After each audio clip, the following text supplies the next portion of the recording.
Assalamualaikum, saya Nur Hafiza dari Kumpulan C akan berkongsikan tentang tugasan saya yang bertajuk Kehidupan Selepas Mati Menurut Agama Zoroastria, terutamanya yang berkaitan dengan alam kubur. Okey, video ini akan dibahagikan kepada 4 bahagian, iaitu yang pertama, pengenalan, yang kedua adalah apakah definisi alam kubur mengikut kefahaman dan kepercayaan agama Zoroastria dan keadaan manusia yang berlaku di alam kubur.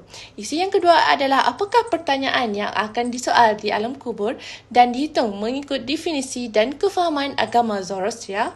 Isi yang ketiga adalah adakah wujudnya kelahiran selepas mati mengikut definisi dan kefahaman agama Zoroastria. Dalam agama Zoroastrian, mereka mempercayai bahawa setiap orang yang meninggal dunia itu akan mengalami penghakiman setelah mereka mati. Okay, dalam agama Zoroastrian ni, dia juga ada sedikit persamaan dengan agama kita lah, agama Islam, iaitu mereka mempercayai setelah mereka mati akan ada penghakiman untuk mereka hidup selepas kematian itu, sama ada mereka masuk ke syurga ataupun mereka akan menerima pembalasan setiap kejahatan yang mereka lakukan. Okey, jadi mereka mempercayai ketika seseorang itu meninggal dunia, mereka harus dapat membuktikan bahawasanya mereka ini telah melakukan banyak kebaikan ataupun banyak kejahatan. Okey, ini juga sedikit perbezaan. Kalau agama Islam kita ada buku tercatatnya amalan kita kan, tapi mereka ni setelah mereka meninggal dunia, mereka harus membuktikan sama ada mereka ni masa-masa mereka hidup, mereka ni banyak melakukan kebaikan ataupun banyak melakukan kejahatan. Okey, selepas tu jika mereka banyak melakukan kebaikan semasa mereka hidup daripada banyak melakukan kejahatan, setiap roh manusia ni macam mana mereka nak membuktikan bahawasanya mereka ini banyak melakukan kebaikan semasa mereka hidup, iaitu setiap mereka harus melewati ataupun melalui satu jabatan ni, iaitu diberi nama jambatan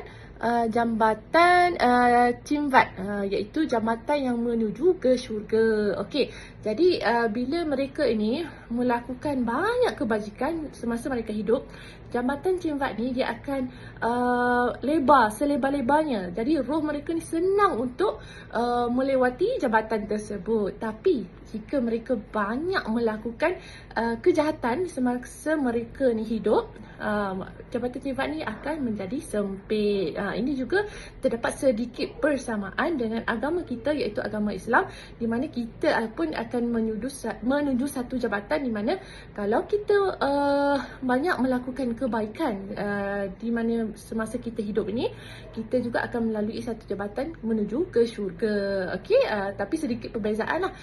Bila kita banyak melakukan kejahatan, kita akan terjunam ke neraka jahanam. Jadi okey, setelah mereka ni berjaya melewati jabatan Cimvat ni, iaitu jabatan menuju ke syurga, mereka akan hidup bahagialah dengan rahmat aura mazda. So mereka mempercayai mereka akan hidup dengan rahmat aura mazda.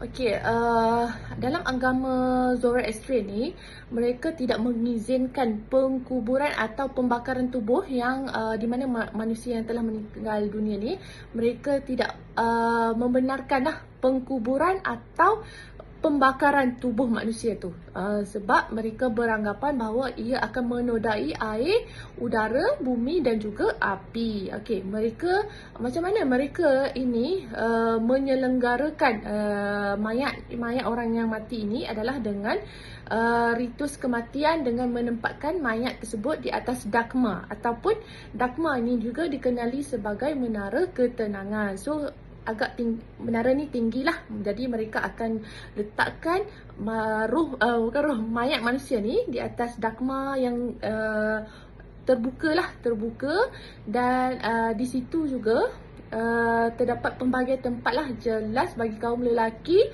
perempuan dan juga anak-anak. Mereka tak campur sekali. Okey, tahap-tahap yang dilakukan saat upacara kematian adalah seperti yang berikutlah, yang seperti atas ni. Yang pertama adalah mayat akan dibiarkan di sebuah ruangan di rumah selama 3 hari sebelum dibawa ke dakma. Okey, mayat ni akan ditempatkan di rumah dulu 3 hari sebelum mereka bawa mayat itu ke dakma, menara tadi tu, untuk melaksanakan upacara kematian. Okey, yang kedua, sesudah mayat itu dibawa ke dakma atau menara ketenangan, di sana mayat akan dibogirkan lah, tidak ada baju lah, dibogirkan dan ditidurkan di atas menara yang terbuka dan dibiarkan agar dimakan oleh burung-burung. Okey, sisa-sisa tulang kemudian dibuang ke dalam sumur. Okey, ini adalah ritual kematian macam mana agama Zoroastrian mengendalikan mayat kematian kaum mereka.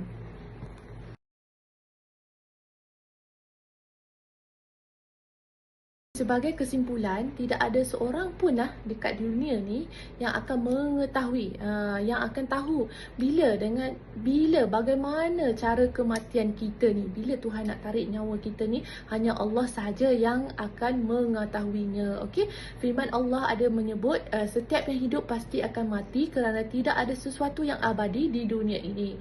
Begitu juga dengan jiwa manusia ni, kalau yang kelak akan diambil Allah sebagai sang pencipta. Sebagaimana firman Allah dalam Al-Quran surah Al-Imran ayat 185, tiap-tiap yang berjiwa akan merasakan kematian. Dan Al-Quran surah Al-Qasas ayat 88, tiap-tiap manusia pasti binasa kecuali Allah Subhanahu Wa Taala. Jadi sekian, itu saja daripada saya, Nur Hafizah binti Saad. Terima kasih kerana menonton video saya. Alhamdulillah.